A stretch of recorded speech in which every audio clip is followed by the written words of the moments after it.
ahora de hernias, ¿ya?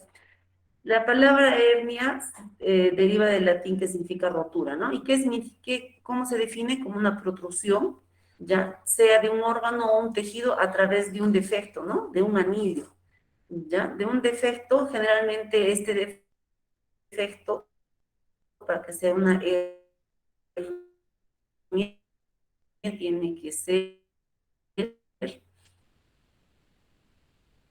¿no? Un orificio natural, ¿ya? Es hacia la parte externa, ¿no? De la pared.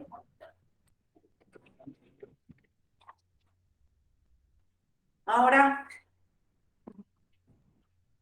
hola, hola. A ver, entonces hablábamos de la hernia, ¿no? Que es una palabra derivada del latín. ¿Está escuchándose bien ahora? Ya. Entonces, como habíamos hablado, bueno, si no se logró oír, es una protrusión de anómala, porque usualmente no debe salir, ¿no? De un órgano o tejido a través de un defecto fijado en alguna de las paredes circundantes. Ah, el defecto es un anillo herniario. Generalmente este defecto es anatómico, ¿no? Usualmente están ahí los anillos, ¿no? O los defectos. Son naturales que siempre van a estar ahí, pero están cerrados, ¿no? Usualmente. Entonces va a salir órganos o tejidos, ¿no? Puede salir intestinos, puede salir, por ejemplo, el epiplo, órganos, ¿no? Por ejemplo, puede salir intestinos, una vez más, ¿no? Hasta puede salir, supongamos, en las mujeres el ovario, ¿no? O sea, en su trayecto, ¿no? Puede deslizar otro tipo de órgano, ¿no? Entonces, la hernia, además, que mayormente se encuentra, ¿no? La de más frecuencia es la hernia inguinal y dentro de la hernia inguinal la hernia derecha, ¿no? Entonces, vamos a ver acá que la hernia está compuesta por un anillo, ¿no? Un anillo, un saco herniario y un contenido, ¿no? Un contenido que puede ser antes intestinales, epiplo o cualquier otro órgano, ¿no? Colon, ya. Entonces, vamos a ver acá, ¿no? Las hernias de la pared abdominal solo ocurren cuando la aponeurosis y la fascia no están cubiertas con el músculo estriado. Esto, por ejemplo, chicos, ocurre en la hernia inguinal directa, ¿no? Vamos a ver el defecto de la fascia del músculo transverso, que, bueno, en este caso, este orificio, ¿no? Está cubierto solo con fascia y no músculo. Ya lo vamos a ver en hernias inguinales. Ahora, existen diferentes tipos de hernias, ¿no? Vamos a tener las hernias,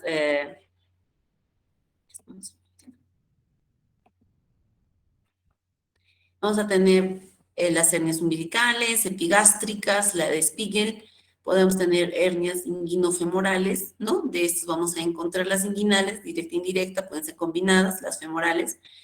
También podemos tener las pélvicas, dentro de esta tenemos la obturetriz, la ciática, las perineales y las posteriores, ¿no? Ya sea del triángulo superior o inferior. En realidad, a través de toda la pared abdominal y la región posterior e inferior, incluso la parte superior, puede ocurrir, ¿no? La protrusión de diferentes órganos si es que hay defectos, ¿no? Incluso puede haber una hernia, ¿no? Diafragmática, ¿no? Por una ruptura a nivel del diafragma, ¿no? Generalmente por accidentes, ¿no? Puede haber protrusión del contenido intraabdominal hacia el espacio, ¿no? Pulmonar, ¿no? Hacia el tórax. Pues hacia mediastino, ¿no? O hacia la región cardíaca, depende de dónde se encuentra ubicada, ¿no? La hernia. Por ejemplo, ese tipo de hernias son bien peligrosas, ¿no? Y su resolución quirúrgica es inmediata. Bueno, vamos a tener acá varios conceptos que tenemos que tener en cuenta, ¿no? Vamos a hablar de la hernia, si es reductible, si es irreductible, si es estrangulada, ¿no? Si es encarcerada, ¿no? Vamos a ver que una hernia es reductible si su contenido se puede reponer dentro de la musculatura que lo rodea. O sea, si podemos hacer regresar el saco dentro de la cavidad, ¿no? Al hacer maniobras, se reduce. Irreductible, ¿no? O encarcerada, también es otro nombre, siempre y cuando al realizar las maniobras no regresa, ¿no? No hay retorno del contenido del saco herniario hacia la cavidad abdominal, ¿no? También su otro nombre es encarcelada. Ya. Ahora, vamos a tener la hernia estrangulada. La hernia estrangulada es una hernia encarcerada, ¿no? O irreductible, pero en esta, ¿no? Hay una peculiaridad. Va a estar comprometido la perfusión sanguínea, ¿no? Entonces, el paciente puede tranquilamente sufrir de una isquemia a nivel intestinal, posteriormente puede haber una perforación, ¿no? Y como consecuencia de esta puede haber, ¿no? Una peritonitis, ¿no? Ya sea alcalina o de contenido ácido o fecaloidea, ¿no? Dependiendo. O también pues, puede haber hemorragias. Imagínense que erosiona un vaso sanguíneo, entonces puede ocurrir, pues, ¿no? Que se complique con hemorragias. Bueno, vamos a ver que las adherencias entre el contenido y la túnica, ¿no? Del saco van a hacer de que ocurra un anclaje, ¿no? Se va a adherir al saco. Entonces, esto va a predisponer a que ocurra la obstrucción y la estrangulación. Este tipo también de hernias se llaman pues hernias deslizables, ¿no? Aquellas que en su trayecto van a arrastrar los intestinos, pero que se adhieren ya al, que están adheridos por la inflamación crónica, ¿no? Al saco herniario, ¿no? Ahora, tenemos una variedad de hernias, por ejemplo, um, la hernia de Richter es aquella, ¿no? Hernia en las cuales va a haber un pellizcamiento, ¿no? Solamente una porción, la porción antimesentérica, ¿no? Del intestino va a protruir, ¿no? En este caso, por cualquier orificio, sea interno o externo, porque también puede haber hernias internas, ¿no? Supongamos un paciente posoperado de una laparotomía, ha tenido, bueno,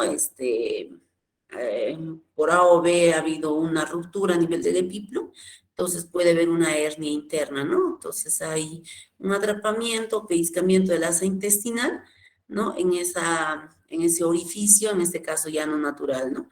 Un orificio que se ha producido ya sea por una cirugía previa, un accidente, entonces el paciente pues va a presentar todo el cuadro de obstrucción intestinal, ¿no? Gracias a esto. Esa es la famosa hernia de Richter.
Ya, chicos, sorry, me han llamado de emergencia.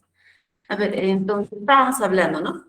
Ahora, una hernia externa es la que construye a través de todas las capas del aparato abdominal, pero la interna, como les explicaba, hay una protrusión del intestino a través de un defecto de la cavidad peritoneal, ¿no? O sea, se puede quedar adentro del abdomen, pero puede haber una hernia interna, ¿no?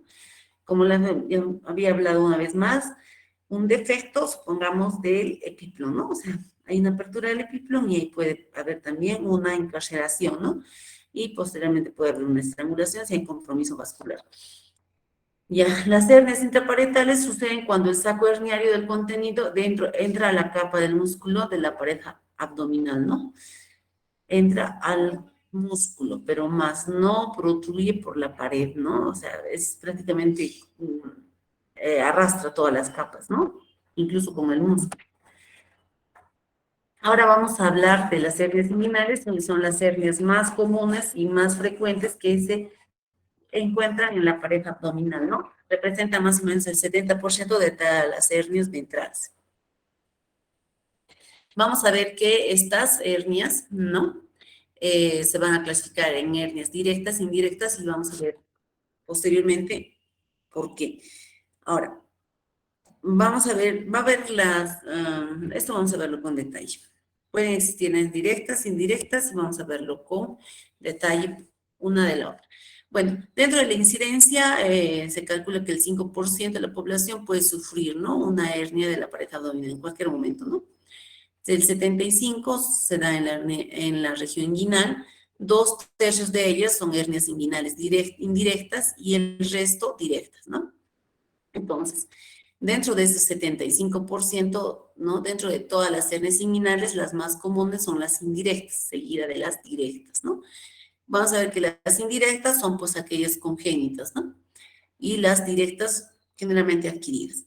Las hernias femorales constituyen solo 3% de todas las hernias inguinales, ¿no? Es muy poquito. La posibilidad de sufrir una hernia inguinal aumenta, ¿no? Si el paciente es varón, 25 veces más. La hernia indirecta es más común, una vez más, se observa a predominio directo, ¿no? Bueno, en las personas, en los pacientes femeninos, las hernias femorales y umbilicales, ¿no? Entonces, las hernias de las mujeres son las hernias femorales y las umbilicales, ¿no? En esa proporción. El 10% de las mujeres y el 50% de los hombres con una hernia femoral sufren o sufrirán una hernia inguinal, ¿no? Porque generalmente algunas son incluso en pantalón. Las hernias inguinales indirectas y las femorales se dan más en el lado derecho. Chicos, entonces una pregunta de examen es, ¿qué tipo de hernia es más frecuente y en qué lado? ¿Cuál es, chicos? Inguinal derecha, ¿ya? Ahora, la estrangulación, como les he dicho, es una complicación, chicos, ¿no? De toda hernia. Entonces, y más aún si son de las hernias inguinales. Puede ocurrir a 1 a 3% de todas las inguinales y es más frecuente en los extremos de la vida, tanto en niños y en adultos mayores. Entonces, es necesario hacer una cirugía para evitar este tipo de complicaciones. Bueno, vamos a ver la anatomía de la ingle, ¿ya? El abdomen está conformado con 4 músculos, de fuera hacia adentro. Por fuera tenemos el oblicuo externo, debajo tenemos el músculo oblicuo interno, el músculo transverso del abdomen y la fascia transversales, ¿no? Bueno, eso es en la parte lateral, pero en la pared anterior también encontramos al músculo recto abdominal, ¿no? Entonces, la fascia no se considera un músculo, es fascia del transverso, ¿no? Son estos 3 músculos, el oblicuo, interno, externo, el transverso y el recto del abdomen, ¿no? Vamos a ver que ahí también está la piel con su tejido celular subcutáneo. Están inervados por la epigástrica superficial, la circunfleja ilíaca superficial y los perforantes, ¿no? Entonces, acá vamos a ver el conducto inguinal, ¿ya? El conducto inguinal es, pues, es un conducto natural, ya de forma cilíndrica, ya que va a comunicar la cavidad peritoneal con la cavidad extraperitoneal. Mide en promedio de 3 a 5 centímetros y está, bueno, está ocupada normalmente en varones por el cordón espermático y en mujeres por el ligamento redondo, ¿no? Entonces, el conducto inguinal va a tener su pared anterior, ¿ya? Va a tener una pared superior, un piso, ¿no? O la pared inferior, una pared posterior o interna, ¿ya? Entonces, aquí lo que más nos va a interesarnos, chicos, es la pared posterior o interna, ¿no? Porque por ahí es donde van a protruir tanto las hernias inguinales directas como las indirectas. Bueno, dentro de las paredes anterior o externa está conformada por la aponeurosis del oblicuo mayor y fibras del oblicuo menor. La superior está conformada por el tendón conjunto, que viene a ser el oblicuo menor, y el transverso, ¿no? Fibras del transverso. Y bueno, a nivel inferior está conformada por la arcada crural y la pared posterior está formada por la fascia transversalis. Ese es el problema, ¿no? Habíamos dicho que cuando hay un defecto a nivel de los músculos y solo se encuentra la fascia, puede ocurrir este problema, ¿no? Que son las hernias, y más aún si estamos hablando de la pared del conducto inguinal, la hernia inguinal. Entonces, aquí vamos a ver, ¿no? El trayecto inguinal esquemáticamente. Entonces, esta es la pared superior, que es el tendón conjunto. Acá vamos a ver el orificio inguinal profundo, que es la pared posterior, y la fascia transversales. Este es el ligamento inguino, bueno, este es el ligamento inguinal, ¿ya? O la cintilla iliopubiana, ¿no? Por debajo de la cintilla iliopubiana van a aparecer lo que son las hernias femorales. Por encima van a estar las hernias inguinales, ¿ya? Y como les decía, vamos a ver la pared posterior, que es importante, ¿ya? Acá lo vamos a ver acá. Entonces, esta es la pared posterior, chicos, del trayecto conducto inguinal. Bueno, tenemos que ver acá reparos anatómicos como son los vasos epigástricos, ¿ya? Los vasos epigástricos, la arteria epigástrica. Vamos a ver también el tendón bueno, la cintilla iliopubiana, el orificio inguinal profundo. Este orificio es normal, todos lo tenemos, ¿no? Es parte normal del trayecto inguinal. Y esta es la fascia transversalis, ¿ya? La fascia transversalis es la fascia del músculo transverso del abdomen. Resulta que el músculo, ¿no? Sus fibras llegan más o menos hasta la mitad y después lo continúa la fascia. Y la fascia, pues en la pared posterior, ¿no? Va a predisponer a que ocurran las hernias inguinales directas. Entonces, esta gráfica esquemática nos habla, pues, ¿no? De un orificio inguinal profundo, ¿no? Que ocupa el tercio externo de la pared posterior. Después tenemos el tercio medio, ¿no? Que es por dentro de la arteria epigástrica, ¿ya?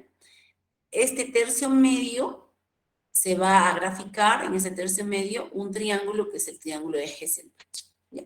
Que tiene sus límites. Ustedes están viendo, ¿no? La pared, o bueno, la parte inferior está conformada por la cintilla iliopubiana, ¿no? O la cintilla inguinal, ¿no? Después vamos a tener en la parte superior el ligamento inguinal o cintilla iliopubiana, ¿no? La parte superior va a estar conformada, o medial también, ¿no?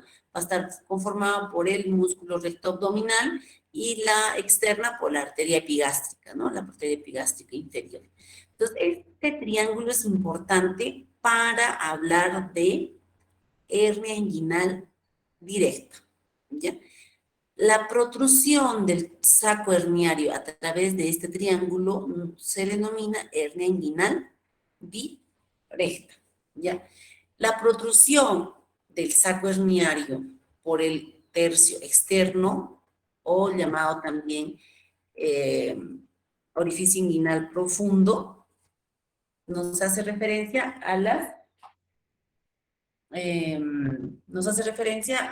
hernias epigástricas, bueno, hernias inguinales indirectas, ¿ya? Las hernias inguinales indirectas van a atravesar el orificio inguinal profundo, ¿ya? Entonces, también tenemos el tercio interno, que está conformado por la fascia transversalis, el tendón conjunto, el tendón de Coles y de Henle, ¿ya? Entonces, algo esquemático nada más, ¿ya? Es el tercio interno de refuerzo. Entonces, es necesario, chicos, que ustedes vean la pared posterior del conducto inguinal, que es la que predispone a la protrusión, ¿no? De la hernia, y pues va a haber la diferencia entre una hernia inguinal directa y una indirecta.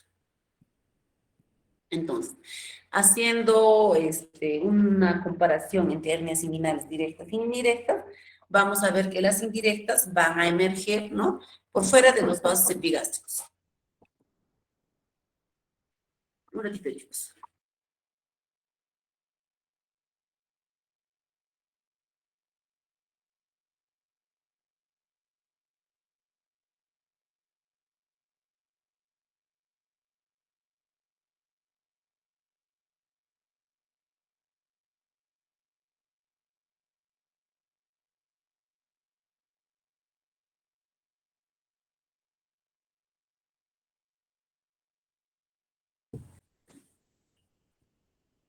A ver, chicos, sorry.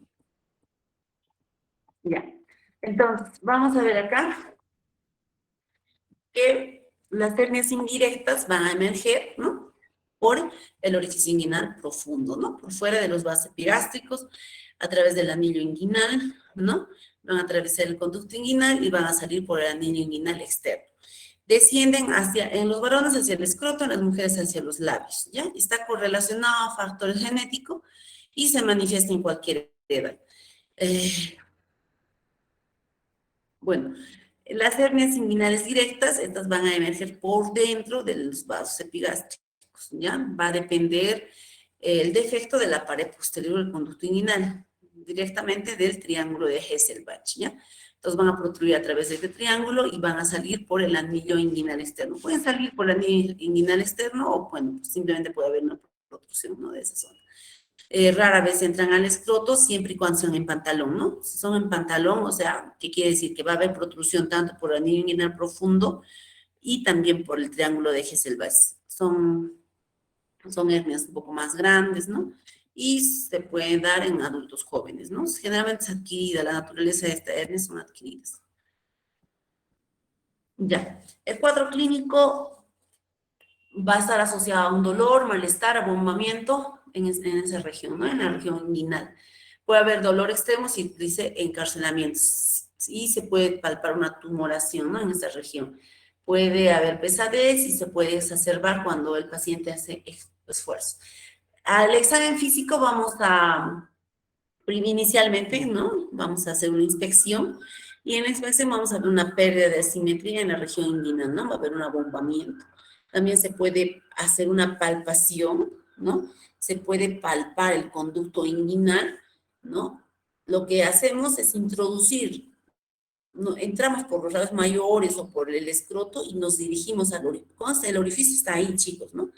Entramos al orificio, por el orificio inguinal externo, entramos con nuestro dedito, indicamos el orificio inguinal profundo y pedimos al paciente que haga una maniobra de Valsalva, o sea, que puje. Puje, por favor. Y vamos a ver que si el contenido del saco herniario empuja el pulpejo de mi dedo, es una hernia inguinal indirecta. Pero si por A o B hay una protrusión hacia el lado interno, no va a empujar a mi dedo, entonces es una hernia inguinal directa. ¿Entienden, chicos, no? Entonces, vamos a avanzar. Puede haber múltiples diagnósticos diferenciales, no todo lo que es un abombamiento en la región inguinal es una hernia. Puede haber un lipoma, un hematoma, un quiste, puede haber, puede haber, ¿no? Linfomas, neoplasias, ¿no? Puede haber múltiples. Tenemos que hacer el diagnóstico adecuado. Si hay duda diagnóstica, una ecografía. ¿Ya? Entonces, acá vamos a ver la clasificación de NIHUS. Chicos, esto también quiero que aprendan porque es un tema de examen, no solamente para nuestro curso, sino también es una pregunta así ya para el ENAM, para el internado. No es muy común esta clasificación, así que es necesario que lo aprendan. ¿Ya? Entonces, vamos a ver el tipo hernia tipo 1. Según la clasificación, hace referencia a una hernia inguinal indirecta, pero en vamos a encontrar un anillo inguinal interno normal. ¿Ya? Generalmente se ve en los niños. Son hernias inguinales pediátricas. El tipo 2 también nos habla de una hernia inguinal indirecta, pero en este caso el anillo inguinal está inguinal interno, porque es el que, ¿no? La BD de este cuento, ¿no? Entonces, en este caso, el anillo inguinal está dilatado, ¿no? Pero la pared inguinal posterior está intacto, sin desplazamiento de los vasos epigástricos inferiores profundos. O sea, aquí solamente va a haber una dilatación del anillo inguinal interno. El tipo 3, vamos a ver que es un defecto de la pared posterior. Ya, en este caso hablamos de las hernias directas, ya, el tipo 3A. El tipo 3B es una hernia inguinal indirecta, pero es una hernia grande. Ya, es una hernia también que puede ser en pantalón. Una hernia inguinal, ¿no? Con el anillo inguinal interno dilatado, va a comprimir medialmente y destruye incluso la fascia transversales del triángulo de Hesselbach, ¿no? Es una hernia, esas hernias gigantes, no creo que lo hayan visto, pero imagínense una hernia gigante, ¿no? O por deslizamiento o en pantalón, ¿no? Son hernias mixtas. También tenemos las hernias femorales, el tipo 3C. La tipo 4 es la recurrente, ¿no? Puede ser directa, indirecta, femoral, combinada, cualquiera de esas. Pero previamente ha tenido que haber una cirugía, ¿no? Generalmente en esto se ve pues en los pacientes en los cuales ha habido una reparación de la hernia a tensión, ¿no? Técnicas antiguas que se usaban como el Schuldeis, ¿no? El McVeigh, que lo vamos a ver. Entonces, el tratamiento puede ser conservador siempre y cuando sea pequeño, no, pues, no cause molestias, por ejemplo, en las, ¿no? Pero generalmente se sugiere que el paciente tenga que ser, ¿no? Operado. Y, bueno, las alternativas actuales es, pues, ¿no? Hacer cirugías laparoscópicas y utilizar mallas, ¿no? Pero si no existiera eso, también se sigue haciendo las cirugías sin tensión con el uso de mallas protésicas, mallas de polipropileno, ¿ya? Entonces, de preferencia, chicos, hay que tratar de operar al paciente, ¿no? Para evitar lo que son las complicaciones, ¿no? Ahora, puede haber reparaciones anteriores, chicos, y también reparaciones posteriores. Esta es la técnica de Liechtenstein, ¿ya? Lo que se hace es aperturar, ¿no? Acá está el conducto inguinal, ustedes ven. Entonces, se apertura la piel, el tejido celular subcutáneo, la fascia del oblicuo mayor y entramos al conducto inguinal, ¿no? Acá vamos a ver el cordón espermático y acá se evidencia la hernia, ¿no? Incluso esta hernia tiene un lipoma, una grasita. Este es el saco herniario. Lo que se hace es reducir, ¿no? Separamos lo que es ¿no? El cordón espermático del saco y se puede retirar el saco o simplemente se puede introducir, ¿no? Se puede, una vez que lo separemos con cordón espermático. Y lo que hacemos es colocar una malla protésica en la pared posterior para reforzar esa fascia transversales que habíamos hablado, ¿no? Entonces, y hacemos una sutura con malla de polipropileno, ¿no? Hacemos puntos de anclaje en el ligamento inguinal y aquí hasta el músculo, ¿no? En el músculo transverso y en el pubis, ¿no? En la región del pubis. ¿Ya? Entonces, imagínense, aquí podemos evidenciar esa tumoración que es una hernia inguinal, ¿no? Una hernia inguinal indirecta. Entonces, si nosotros hacemos esto, el paciente pues va a salir con su malla protésica y va a tener pues una cicatriz, ¿no? Una cicatriz. Eh, y lo que tenemos que esperar es que con el tiempo, ¿no? Haya una reacción fibrótica y la malla se integre a la pared para que ocurra un reforzamiento y ya no vuelva a haber una protrusión, ¿no? Del contenido. Ya se reduzca completamente lo que es la hernia. Ya. Ahora, existen también las reparaciones preperitoneales, ¿ya? Tenemos ahí dos grandes no, están las técnicas bueno, son las técnicas en las cuales se utilizan mallas también de polipropileno, pero chicos, jamás la malla tiene que estar en contacto con los intestinos.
Disculpen, chicos,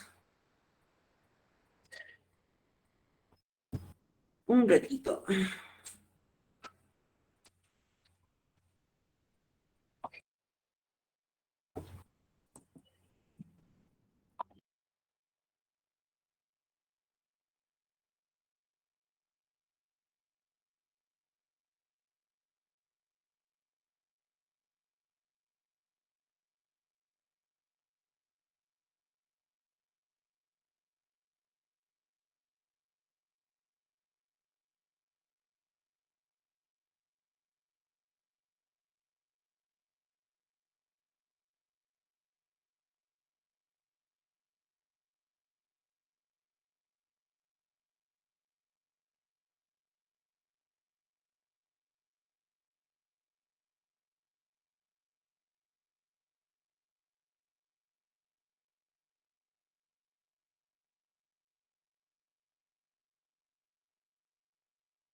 Ya, chicos, entonces, hablamos bueno, de la reparación preperitoneal. Miren, ustedes mentalicen, acá está la pared abdominal con los músculos, piel y sus músculos, ¿no? Entonces, antes de llegar a la cavidad abdominal tenemos el peritoneo. El peritoneo es un tejido el cual separa, ¿no? Los músculos de la pared abdominal del abdomen, ¿no? Peritoneo parietal.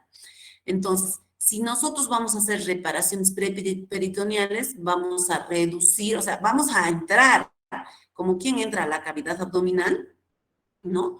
Y nos vamos a ubicar en la región preperitoneal, o sea, antes de ingresar a la cavidad.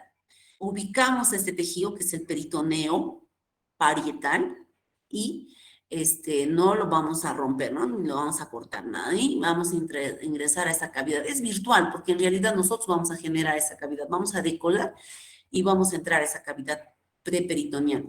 Entonces, depende mucho del cirujano, ¿no? De la experticia para hacer este tipo de cirugía. Puede hacer una Liechtenstein o también puede ser una reparación preperitoneal que puede ser unilateral, o sea, puede ser derecha, izquierda, ¿no? O sea, a su elección del cirujano, o puede ser una malla completa, ¿no? En la región preperitoneal. Esta colocación de una malla completa para hernias bilaterales derecha e izquierda es la técnica de estopa, ¿no? Entonces, como les había dicho, se ingresa, se hace la reducción en esa cavidad, ¿no? Que hemos creado, se hace la reducción de los sacos herniarios y se coloca la malla de polipropileno, ¿no?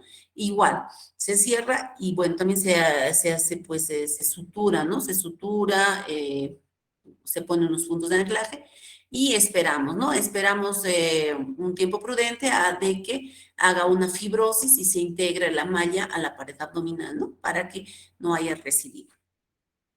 Ya, chicos, eso es sencillo, no es difícil de entender. Como les he dicho, la colocación de mallas preperitoneales también es otra técnica, ¿no? Al igual que la reparación de Liechtenstein, ¿no? Con la malla, pero la reparación de Liechtenstein es haciendo la incisión por vía anterior, ¿no? En cambio, la otra es por la vía posterior. Ahora vamos a hablar de la reparación laparoscópica. Un ratito.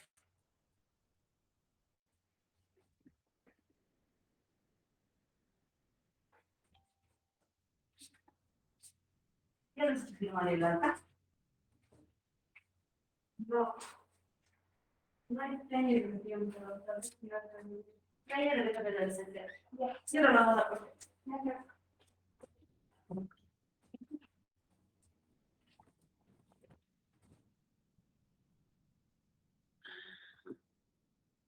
Ya, disculpen, chicos. Entonces, vamos a ver la reparación laparoscópica.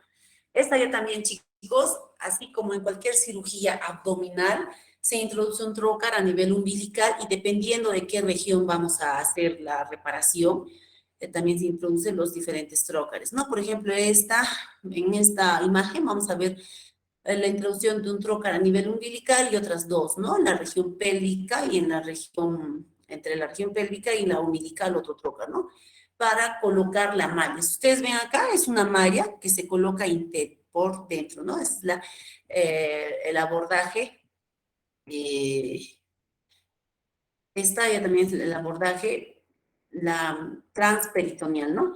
Entonces, transabdominal, preperitoneal. Vamos a entrar al abdomen, vamos a ver el saco herniario, vamos a reducir el saco herniario, vamos a incidir siempre el peritoneo y vamos a colocar delante del peritoneo. Por eso es transabdominal, preperitoneal. Siempre se coloca, ¿no? La malla en el antes, o sea, anterior al peritoneo, ¿no? Y si estamos hablando de adentro hacia afuera, ¿no? Entonces vamos a colocar esa malla, la TAF, la famosa TAF, ¿no? También tenemos la TEF, que se denomina también totalmente extraperitoneal. En esta vamos a crear una cavidad. En este caso, bueno, en la preperitoneal, en la técnica preperitoneal, nosotros incidíamos, hacíamos una incisión y entrábamos a la cavidad, ni siquiera es cavidad, ¿no? Al área preperitoneal. Pero en este caso, ya no se va a hacer una incisión grande, ¿no? Porque nosotros hacíamos una incisión suprapúbica, ¿no? O bilateral suprapúbica, ¿no? En este caso, la incisión es a nivel umbilical, vamos a inflar, ¿no? Vamos a inflar una vez que estemos en el preperitoneo, en la región preperitoneal, vamos a inflar y crear una cavidad, ¿no? Un espacio expandido y se va a mantener este espacio mediante la insuflación de CO2. Y en este espacio se va a hacer, pues, ¿no? La cirugía, lo que se va a hacer es reducir los sacos herniarios y colocar esta malla grande, ¿no? Una malla una malla, esta por ejemplo es una malla en la región bilateral, ¿no? Una región bilateral. O también se puede poner unilateral derecha o izquierda, ¿no? Es la famosa intervención transabdominal preperitoneal. Ahora, también existen, chicos, técnicas de sutura, ¿no?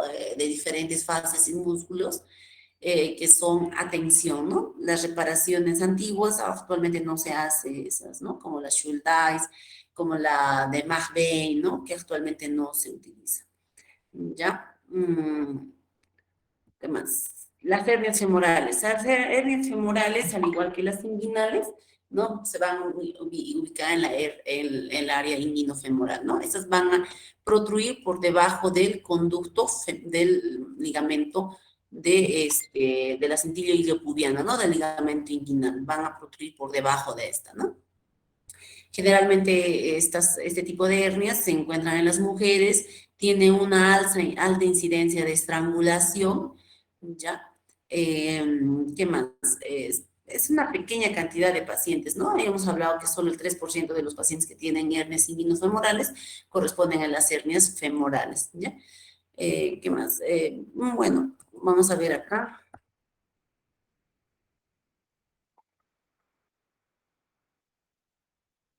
Ernesto Morales. No hay más que hablar, la cirugía es igual, chicos, el abordaje es igual que hacer una incisión, las técnicas que hemos hablado también nos reparan lo que son las hernias femorales, igual.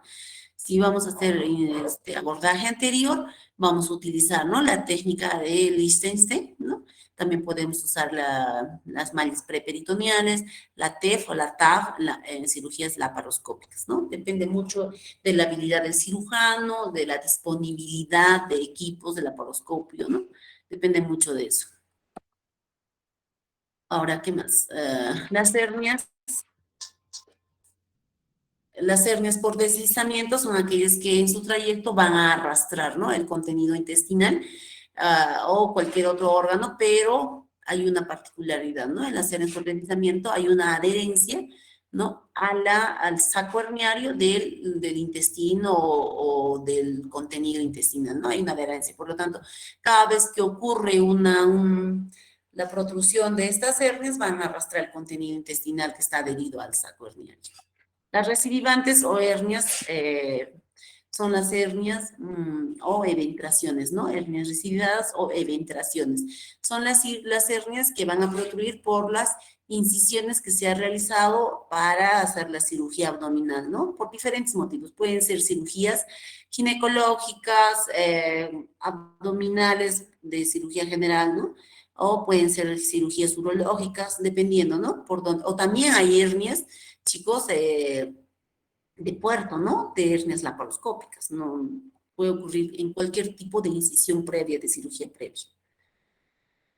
Bueno, ¿qué más? Las hernias bilaterales, las complicaciones, ya les había dicho, las complicaciones, eh, usualmente, pues, una complicación, pues, puede ver, sigamos, estamos en región inguinal, pues, en un varón, si ponemos una malla muy, muy ajustada, apretada, ¿no?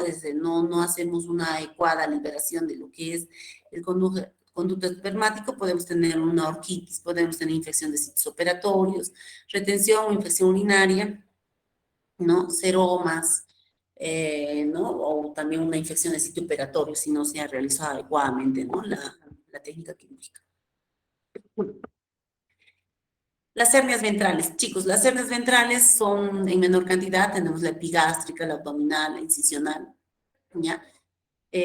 Vamos a ver que estas hernias se van a reparar, generalmente la epigástrica o cualquier tipo de hernias pequeñas a nivel de la pared abdominal, la protrusión es de Piplon, son bien dolorosas dependiendo del tamaño, ¿no? Si son, por ejemplo, bien grandes, ameritaría poner malla, ¿no? Por ejemplo, las umbilicales pequeñas con la herniorrafia, ¿no? O la técnica de Mayo, se puede hacer un cierre, ¿no? Un cierre que ni siquiera va a llevar a la recidiva, ¿no? Entonces, hay que ver eso. Por ejemplo, las diástasis de los músculos no es una verdadera hernia, ¿no? Se puede dar una prominencia de la línea media. Entonces, en estos casos, por ejemplo, chicos, en las diástasis de rectos, es una cirugía más que todo estética, ¿no? Estética, porque en realidad no va a traer complicaciones. Ya, las hernias umbilicales es más frecuente en mujeres, también se ha visto en lactantes, ¿no?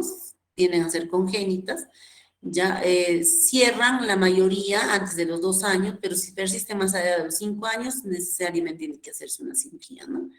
Ahora, se ha visto que es más frecuente en personas africanas, en sexo femenino, ¿no? ¿Qué más? Y la cirugía, como les había dicho, ¿no? Si son pequeños, no causan molestias, puede ser conservadora, ¿no? O cirugía estética. Pero si son grandes, pueden necesitar, ¿no? Pueden estrangularse, encarcerarse, entonces necesariamente necesitan, ¿no? Para hacer un refuerzo de la pared, de la pared, utilizar, ¿no? Mallas protésicas. Eso también está relacionado, chicos, al incremento de volumen, ¿no? O de peso. Si el paciente va a tener un abdomen grande, puede incluso haber una recidiva, ¿no? Entonces hay que, conjuntamente con la reparación de la malla, tenemos que trabajar lo que es el peso, ¿no? Medidas generales para que el paciente no recidive en sus hernias, ¿no? Ahora, en relación a las epigástricas, son pues 2 a 3 veces más frecuentes entre los varones. Se van a localizar entre el esifoides y el ombligo, se suelen situar entre 5 a 6 centímetros. Aquí es un problema, ¿no? De la decusación aponeurótica. Ya, estos causan mucho dolor y es desproporcionado, como les decía, ¿no? En relación a su tamaño, ¿no? ¿Qué más? Hasta un 20% de los pacientes presentan varias hernias, ¿no? Estas son las umbilicales, las epigástricas, las hernias incisionales o hernias o eventraciones, ¿no? Supongamos un paciente que se ha operado por un vólvulo de sigmoides, ¿no? Entonces, el paciente ha tenido una infección de sitio operatorio, ¿no? Entonces, ¿qué ha pasado? Ha habido una infección de sitio operatorio y ha habido un cierre parcial, ¿no? Un cierre parcial de la aponeurosis o se ha degradado la aponeurosis y hay una eventación gigante, ¿no? En esos pacientes, una vez pasado el cuadro clínico, se tiene que, ¿no? Abarcar, ¿no? El anillo herniario, tratar de cerrarlo, ¿no? Y poner una malla para hacer una reparación de esas eventraciones, ¿no? Hay muchas técnicas, chicos, algunos son pues defectos grandes, ¿no? Entonces, en esos pacientes se tendría que hacer, se tienen que deslizar los músculos, ¿no? El músculo oblicuo mayor, el oblicuo menor, deslizar y tratar de hacer un cierre. Son bien problemáticos los cierres de estos defectos, ¿no? Más aún, pues, si son grandes o gigantes. Peor todavía si el paciente está asociado a obesidad, enfermedad pulmonar, diabetes, ¿no? Por ejemplo, en estos casos se puede utilizar la toxina botulínica para producir flacidez, ¿no? Y tratar de cerrar el defecto, ¿no? Porque ustedes saben, la malla donde se pone, chicos, en la región preperitoneal, ¿no? Podemos poner en la región preperitoneal, pero siempre debe haber una fascia que vaya a contener esto, ¿no?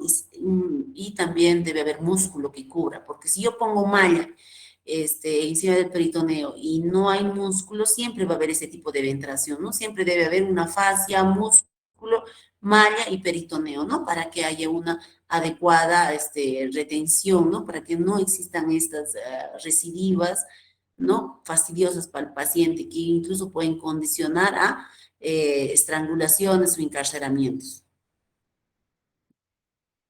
La reparación ya hemos visto, ¿no? Si son pequeños, sutura simple en caso de umbilical o epigástrica, ¿no? Pero en la región inguinal de preferencia hacer la reparación, ¿no? Con malla, ¿no? Suturas sin tensión, ¿no? Reparaciones sin tensión. Entonces, ¿qué más? Nada, chicos, ¿alguna pregunta en relación a estas clases? Chicos,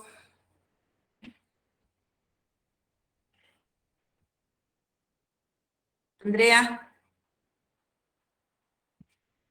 Andrea, no, Shirley, sorry.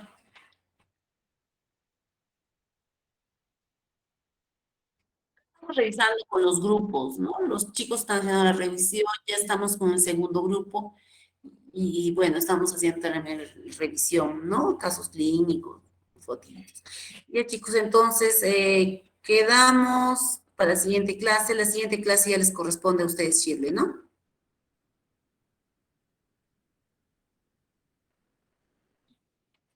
Ya, Luisa, queda por definir el día del segundo examen, del tercero, sí.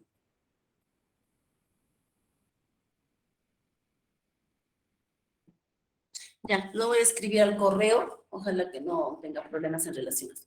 Ya, chicos, entonces nos quedamos a la siguiente. Alguien más no vino, ¿no? Alguien más se añadió y no se le puso asistencia.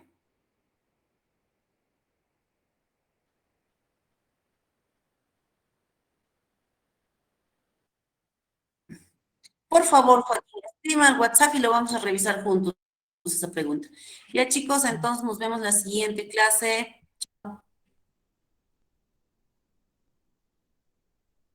Ya, perfecto. Ya, chicos. Gracias, doctora. Gracias, doctora. Gracias, doctora. Doctora.